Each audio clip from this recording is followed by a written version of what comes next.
America, Jerome Love here. And today I need you to listen to me. If you give me 8 minutes, I can assure you that what I'm going to share with you can save you 8 years off of your life, maybe even more. So listen up. Most of you know that I believe in entrepreneurship. Most of you know that I believe in passive income. And most of you know that I believe in real estate.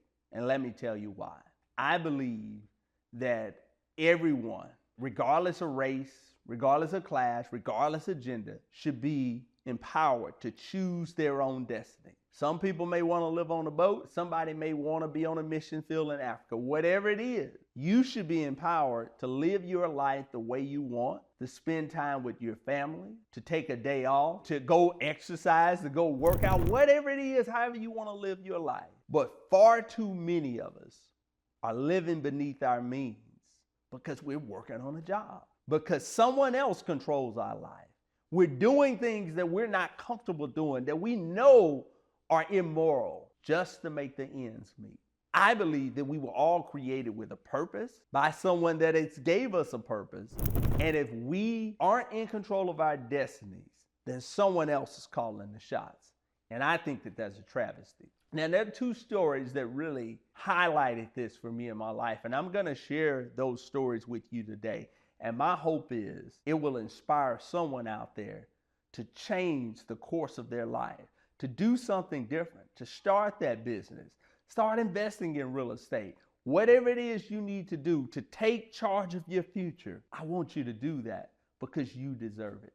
Back in 2007, my youngest daughter was roughly 3, maybe 4 years old. My oldest 2 were in school. I had a meeting. We started the kids at a daycare. It was called La Petite, and La Petite shut down, and the director of that daycare said she was starting her own daycare in her own house. We knew the lady. We put my daughter in the daycare. My daughter had fun. She would come home every day bragging to her sisters how she had steak or potatoes she loved to eat. And they would always be kind of jealous. Oh, well, what'd you eat today? So she was having a great time, and everything seemingly was perfect. One Friday, I had a meeting. I live in the city of Houston, for those that don't know. I had a meeting with one of the directors with the city of Houston. Big meeting, can mean a lot for my business. And I'm going to take her to drop her off.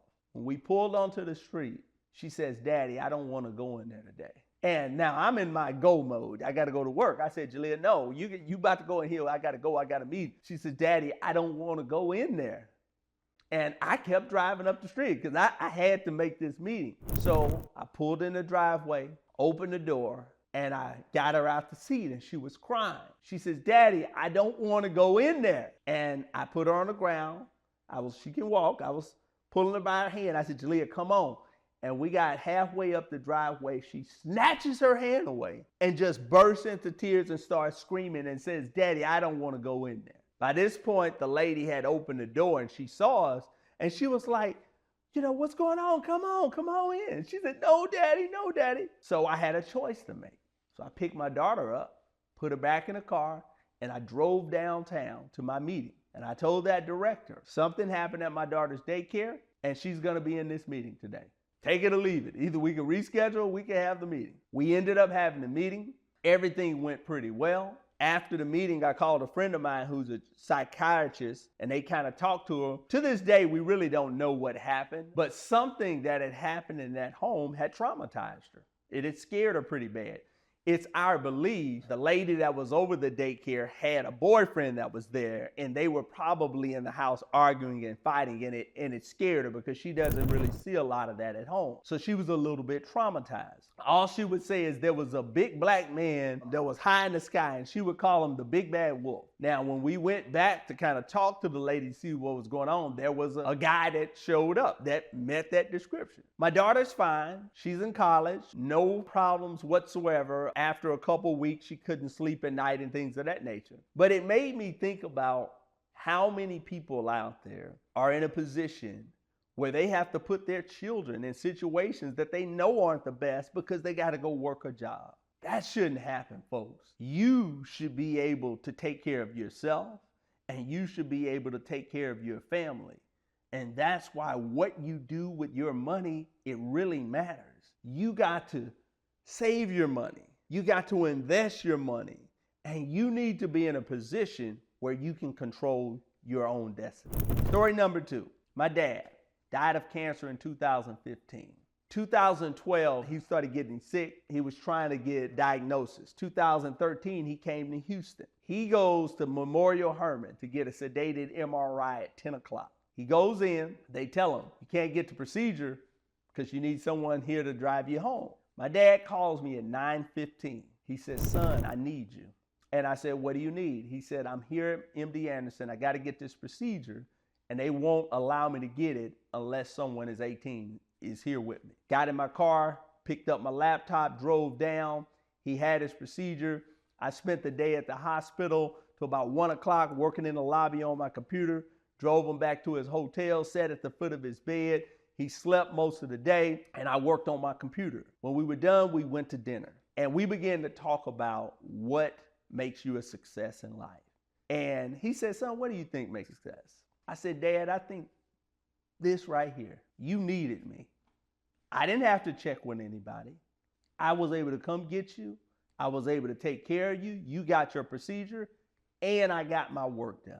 That's controlling your own destiny. If you're sick, you should be able to go to the doctor. You shouldn't have to check with anyone else. If you have a loved one that needs assistance, you should have the ability and, more importantly, the financial wherewithal to be able to take care of it. That's why we need to control our finances. That's why we need to own our own businesses. We need to be able to build and create wealth within our communities, because it's the only way that we're going to be able to take care of ourselves and those that we love. I know that this is a little bit different from my traditional message, but some of you don't know why I do what I do. And there's a book by Simon Sinek. I always tell people about it. It's called Start With Why. I wanted to let you know why I'm so passionate about teaching entrepreneurship, real estate investing. Because if you can't control your own destiny, if you can't take care of yourself, how are you going to be able to take care of the community that's around you? Thank you. This is Jerome Love. Click on the link in the bio, like, share, subscribe. Until next time.